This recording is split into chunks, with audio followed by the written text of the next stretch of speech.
So now that we have successfully been able to insert a user, we want to be able to also print onto the screen. Okay, now how do we print onto the screen? Well, remember that we've got a function called get all users from our database helper. So what I'm going to do is, in this particular example, right, I have my outline field, I have my column. Well, user application has our column, we have our outline field, we have our button. So what I'm going to do now is, at the bottom of it, I'm going to create a lazy row. Okay, a lazy column. So I'm going to have a lazy column, and my lazy column is going to have, let's say, a modifier equals modifier dot padding. Let's add some padding, and then we're going to say top equals 16.dp, and then inside that we're going to have items. We're going to pass in the users, and then we're going to have this, and we're going to say user, because remember that we're looping through. And then for each user, we're going to have a text. Text is going to be equals to user modifier equals modifier dot padding 8.dp. Cool.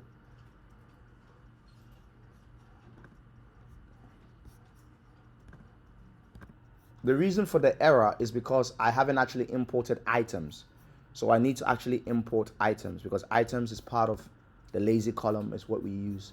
So I'm just going to do import Android X dot compose dot foundation dot lazy dot items.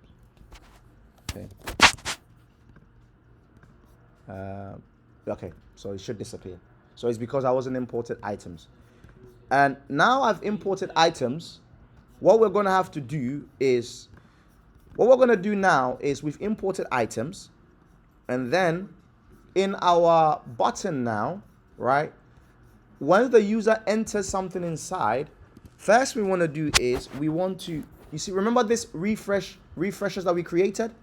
We want to be able to call that function. So what that function will do is, it would refresh the screen so that we'll be able to see exactly the new update. So once the user enters a new name, we want to call the refresh users. And then the second thing we also want to do is, we want to make that particular text field empty, because we don't want the user to be seeing what they've entered again. So we're going to set name to empty, so that when the user enters something, everything will kind of disappear.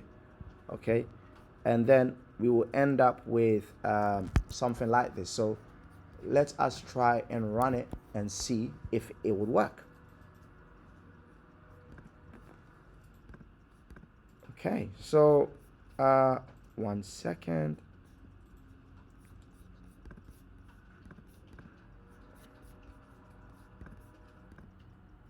Okay, so we're gonna now test our add user.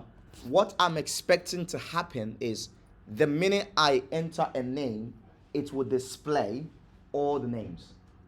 Okay, so should we try it? Let's try it. So I'm going to enter, let's say, code by the grace is cool. And if I click on add user, look at that. It brings up all the list of users that we've created in our database. And if you keep adding, so we can have, what's your name? Let's say Kofi. So it adds Kofi to the screen. What's your name? Kwame. What's your name? Kwesi. Ama. All of these, the more we keep adding, the more it will keep populating our database. And we can check this also by going to our app inspector, because app inspector is now open, so it'll be on the left hand side here. And then in our app inspector, we'll be able to see the database. So let me add a new thing. So can you see here that our database has all the information? So now in our database, these are all the names that we've added to our entire. And this is how you create an application that allows a user to enter a name into an SQLite database and also view it. Okay? And I will see you in the next video.